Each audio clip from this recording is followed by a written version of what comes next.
Hello friends, मेरा नाम अनु है। मैं जयपुर से हूँ। मेरी फैमिली में मम्मी पापा और एक मेरा छोटा भाई अंकित है। मेरी उम्र 20 साल है। मैं बीए के दूसरे साल में हूँ। मेरा रंग एकदम गोरा है। मुझे देखकर गली के लड़कों के उस्ताद खड़े हो जाते हैं और कई बार तो मैंने लड़कों को अपने उस्ताद मसलते हुए भी देखा है। मेरे पापा बिजनेसमैन हैं और वह अपने काम के चलते ज़्यादातर बाहर ही रहते हैं। मेरी माँ सरकारी अध्यापिका हैं और बच्चों को ट्यूशन पढ़ाती हैं। उन्हें अपने स्कूल के काम से ज़्यादातर बाहर जाना पड़ता रहता था। मेरा भाई बीए प्रथम साल में है। उसका एक दोस्त है, उसका नाम राहुल है। वह बहुत हट्टा कट्टा है और थोड़ा गुंडा टाइप का लड़का है। उसे कॉलेज में सब डरते हैं। मैं, अमन और राहुल, हम तीनों साथ में ही कॉलेज जाते और आते हैं। मुझे राहुल काफ़ी पसंद था। वह मुझे देखता रहता था और उसकी निगाहों को मैं पढ़ती रहती थी। मैं खुद भी उसे गर्म करने का कोई मौका नहीं छोड़ती थी। मेरी इन सब बातों को मेरा भाई अंकित भी समझने लगा था। एक दिन अंकित ने मुझसे पूछा, क्या तुम राहुल को पसंद करने लगी हो? मैंने कहा, क्यों पूछ रहे हो? वह बोला, राहुल अच्छा लड़का नहीं है। मैंने कहा, मुझे उससे शादी नहीं करनी है। वह समझ गया और बोला, अच्छा, मतलब उसे टाइम पास आइटम समझती हो? मैं हंस दी और उससे बोली, हाँ, तुमने सही समझा है। मेरे भाई ने कहा, मगर वह तुम्हें गलत नज़रिए से देखता है। मैंने कहा, तो क्या हुआ, मैं कोई गिस थोड़ी ना जाऊंगी। उसने मुझसे कहा, ठीक है, जैसा तुम ठीक समझो। अब मेरा भाई भी इस बात को समझ चुका था कि मैं समीर से खेलना चाहती हूँ। हम दोनों के बीच उस तरह का खुलासा होना मेरे लिए एक अच्छी बात थी। एक दिन कॉलेज में प्रोग्राम था, तो उस दिन मैं मिनी स्कर्ट पहनकर कॉलेज गई थी। मेरा स्कर्ट काफ़ी ऊंचा था और टॉप खुले गले का था। इसके साथ ही मैंने अंदर कुछ भी नहीं पहनी थी।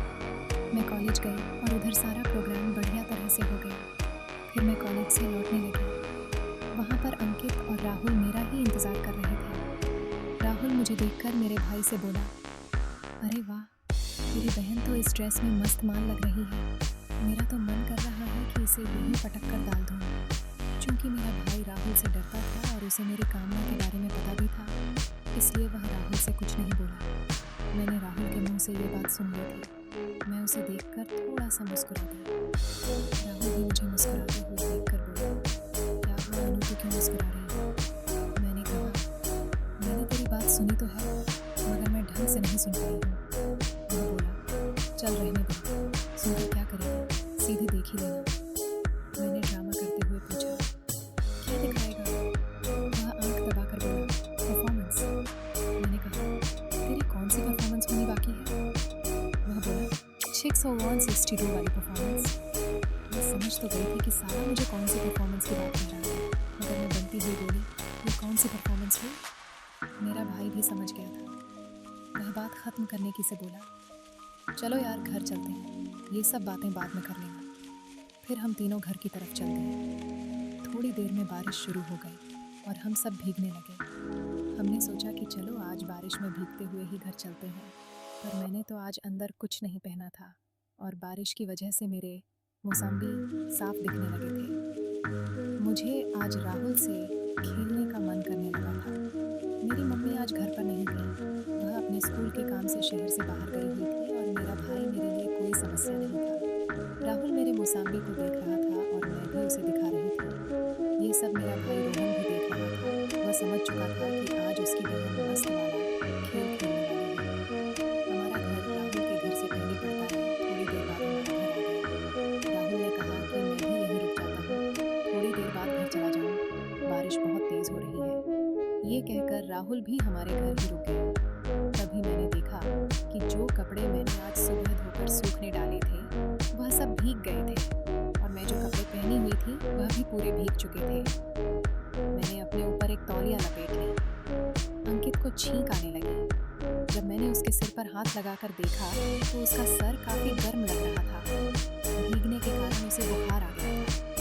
मैंने सबके के लिए चाय बनाई और उसके लिए बुखार की गोली लाई और उसे दे दी। गोली और चाय लेकर वह अपने कमरे में जाकर सो गया और मैं और राहुल हॉल में बैठकर टीवी देखने लगे। मैं जानबूझकर राहुल से चिपक कर बैठ गई, जिससे राहुल का उस्ताद उठकर मुझे नमस्कार कर रहा था। नमस्कार कर। थोड़ी देर बाद राहुल ने मुझे पूछा कि क्या अंकित सो गया है? मैंने कहा, हाँ, क्यों, क्या इरादा है? उसने अपने उस्ताद की ओर इशारा करते हुए कहा, समझ जाओ। मैंने भी कह दिया, चल फिर मेरे कमरे में। और मैंने उसका हाथ पकड़ा और अपने कमरे में ले गई। और फिर राहुल के उस्ताद ने 2 घंटे जमकर मेरे साथ मस्त वाला खेल खेला। और फिर बारिश रुक गई और राहुल चला गया। इसके बाद जब भी मौका मिलता, जब मैं राहुल के साथ खेल खेल लेती। अगर आपको मेरी कहानी पसंद आई हो तो वीडियो लाइक ज़रूर करें और चैनल को सब्सक्राइब ज़रूर करें।